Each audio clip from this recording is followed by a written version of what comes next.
Good morning. This is Josh Hayes with Hedge Plus, and here's today's market monitor.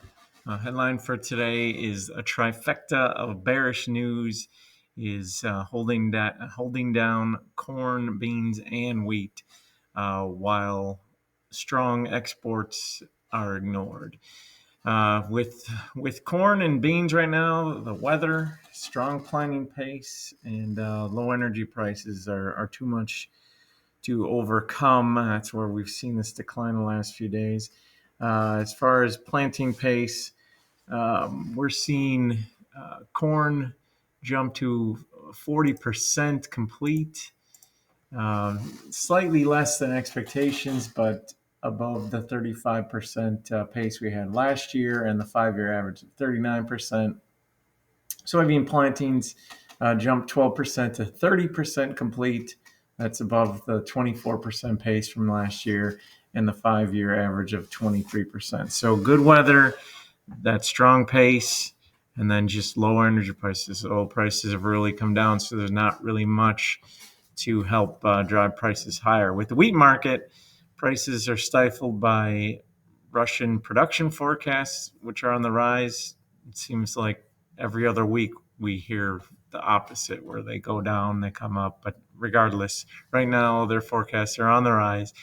The EU wheat prices have fallen to contract lows. And then we've got U.S. crop conditions that are seeing steady improvement. Winter wheat condition jumped another 2% to 51% good to excellent this past week. So, like I said, trifectas of bearishness for all three.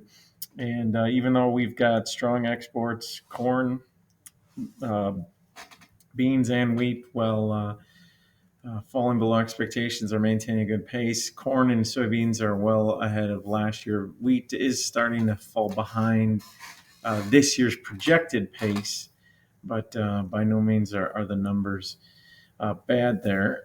And then we had Mexico's president yesterday. This got completely ignored. The market didn't really factor this in at all. I understand. I get it. At this point, the market is not really going to react until actual deals. It's dealing with things that it knows. It knows weather, how that affects things, planting pace, just prices elsewhere. We won't see any impact from any deals until they're signed, finalized, and concrete details that help the grain markets are included. But nonetheless, I know they're coming, and I'm going to keep watching out for them. And I'm going to still note that. I'm going to note any developments like this when Mexico's president indicates that they have good progress and that some deals have already been reached. To me, that tells me that parts of the deal are in place and agreed on, but they're just waiting for a full deal. Everything that they're talking about right now, for all we know, they could have agricultural issues settled and be working on something else like fentanyl. But regardless, progress is being made, and it's something that the market's going to have to. The less the market accounts for it now, the more it's going to have to account for these things later. So perhaps we'll have a little bit of a whiplash effect once deals are struck, especially if they're major deals and they really start to show that our ending stocks are going to be depleted at the end of the year. Taking a look at the weather, high pressure in the corn belt is going to limit rain. That's only going to be bearish for now, as it's going to allow you guys to plant even more, and no slowdown in pace expected. That should bear itself out next week in the next update. Obviously, that becomes a problem later if rain continues to stay limited and we get too dry. But right now, it's nothing but bearish. The only bullish weather we have going on in the United States right now, and it's not even really showing up in prices yet, is that the southern plains are now getting too wet. So that could lead to a turnaround. And we've had this improvement with wheat acres and wheat condition improvement. But if it stays there, it's too wet there, we might start to see some reverse. Still looking at it being too dry for China. I noticed it says that it's dry for the next 10 days. Well, well over 10 days ago when we first started talking about China's need for rain in the next 2 weeks. So we're getting close to that by the end of this week, next few days, 2, 3, 4 days. It starts to turn critical there. So that's a definite problem area, and probably the most problematic area in the world right now as far as grain weather. Argentina is experiencing harvest delays from rain in the north. That is going to continue.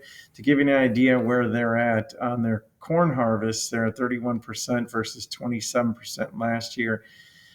Beans, though, they're at 25% versus 34% last year. So beans might see a little bit of a boost from this at some point if Argentina is a little bit slow getting their beans to market. And so they're falling behind now, and it's only going to get worse there in the short term. They're going to fall behind some more on their soybeans. In Australia, the west is dry, east will see limited rain. That is affecting their wheat crop, but again, not too dramatic of a situation just yet.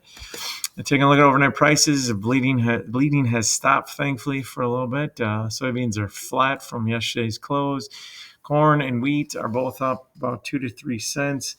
But taking a look at the last 24 hours, uh, based upon these current numbers, corn is down about 9 cents from this time yesterday. Beans are down 5 cents from this time yesterday, and wheat is down about 5 cents from this time yesterday as well.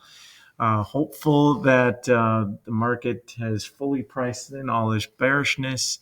We are definitely at support levels where low prices should take care of demand, and hopefully we should be able to go up from here. Looks like weather as an issue that will drive prices is at least a few weeks away.